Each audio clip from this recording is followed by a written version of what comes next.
샬롬. 오늘도 주님을 사모해서 말씀을 듣기 위해 나오신 여러분을 환영합니다. 저는 시랩 사역연구소에서 섬기고 있는 이석주 간사라고 해요. 오늘 짧은 시간이지만 함께 말씀을 묵상하고 나눌 때 성령께서 우리 모두의 마음을 조명해 주셔서 말씀이 깨달아지고 우리의 마음이 뜨거워지기를 소원합니다.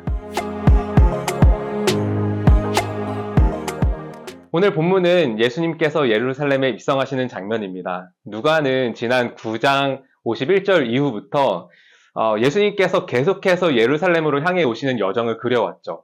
그리고 오늘 드디어 예수님이 예루살렘에 오셨습니다. 긴 여정이었죠. 아마도 지금까지 계속 걸어오셨을 거예요. 그런데 갑자기 제자들에게 나귀 새끼가 기다리고 있으니 데리고 오라고 하십니다. 그리고 굳이 그 나귀 새끼를 타고 예루살렘에 들어가시겠다고 하시는 거예요. 여정이 길어지다 보니 너무 힘드셔서 뭐라도 타고 가야 되겠다고 생각하신 걸까요? 아니, 생각해보면 좀 아깝습니다. 여러분, 산티아고 순례길 아시나요?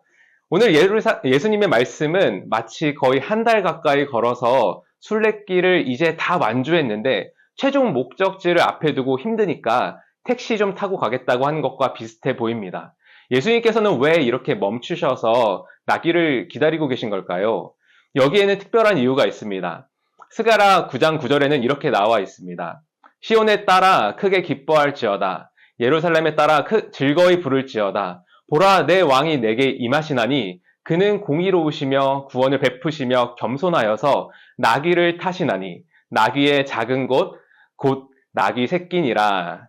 이렇게 예수님께서는 스가랴를 통해 예언된 말씀을 성취하시기 위해서 오늘 나귀 새끼를 타고 입성하고 계신 것입니다. 당시 유대인들은 자신들을 구원하실 메시아를 기다리고 있었죠. 이들은 기름 부음 받은 메시아, 곧 진정한 왕이 오시면 이 땅을 공의로 다스리시며 구원을 베푸실 것이라는 소망을 가지고 있었습니다. 그리고 그 왕은 겸손하여서 나귀 새끼를 타고 오실 것이라고 예상하고 있었죠. 그런데 오늘 예수님께서 바로 이렇게 나귀 새끼를 타고 예루살렘으로 들어가고 계신 것이죠. 그러니까 이 스가랴 말씀을 알고 또 예수님께서 나귀 새끼를 타고 오시는 것을 본 수많은 사람은 예수님을 환영하며 이렇게 외칩니다. 주님의 이름으로 오시는 왕이여, 하늘에는 평화여, 가장 높은 곳에는 영광이로다. 예수님께서는 영광스러운 왕, 평강의 왕으로 예루살렘에 오신 것입니다. 공의로 다스리시며 구원을 베푸실 왕이 마침내 시온에 오신 것이죠. 이 땅에 진정한 왕이 오셨다. 온 백성들아, 온 피조물아 기뻐하라. 그분은 찬양받기 합당하신 분이시다. 너희가 외치지 않으면 저 돌들이 일어나서 찬양할 거야.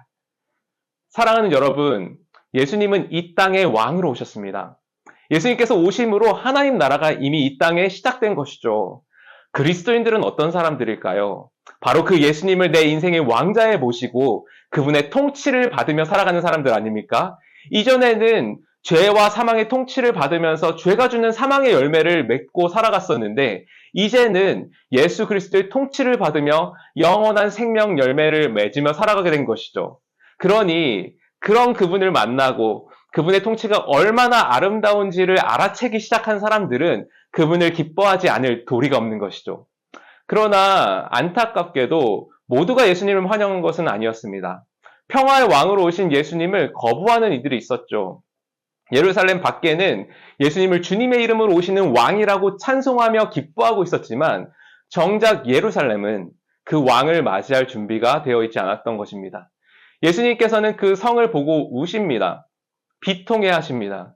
이들은 자기를 찾아온 평화에 관한 일들을 알아채지 못했습니다. 그래서 이들은 평화의 왕으로 오신 예수님을 거부했고 결국 평화도 거절합니다. 그리고 이렇게 평화의 왕으로 오신 예수님을 거절한 이들은 심판을 받게 되죠. 마치 어제 본문에서 이 사람이 우리의 왕이 되는 것을 원치 않는다고 했다가 결국 심판을 받았던 악한 종들처럼 말이죠. 사랑하는 여러분, 여러분은 예수님이 이 땅에 왕으로 오신 사실에 얼마만큼 기뻐하며 살아가고 계신가요? 여러분이 이 땅에 오신 예수님을 왕으로 인정하는 만큼, 이 땅에서 하나님의 주권을 인정하는 만큼 하나님 나라를 누릴 수 있습니다. 평화의 왕으로 오신 예수 그리스도, 그분은 지금 여러분의 왕자에 앉으셔서 여러분의 삶의 모든 일을 공의와 사랑으로 다스리기를 원하십니다. 그분의 다스림은 이 세상의 다스림처럼 군림하고 억압하는 방식이 아닙니다. 겸손함과 섬김으로 온유함으로 우리에게 임하십니다. 우리는 그분의 아름다운 다스림 안에서 참된 안식과 평화를 누리게 될 거예요. 지금 이 시간 땅의 왕으로 오신 예수님, 하나님의 주권을 다시 고백하면서 찬양하고 기뻐하는 오늘 하루, 그리고 풍성한 하나님 나라를 마음껏 누리는 우리의 삶이 되기를 소망합니다. 샬롬.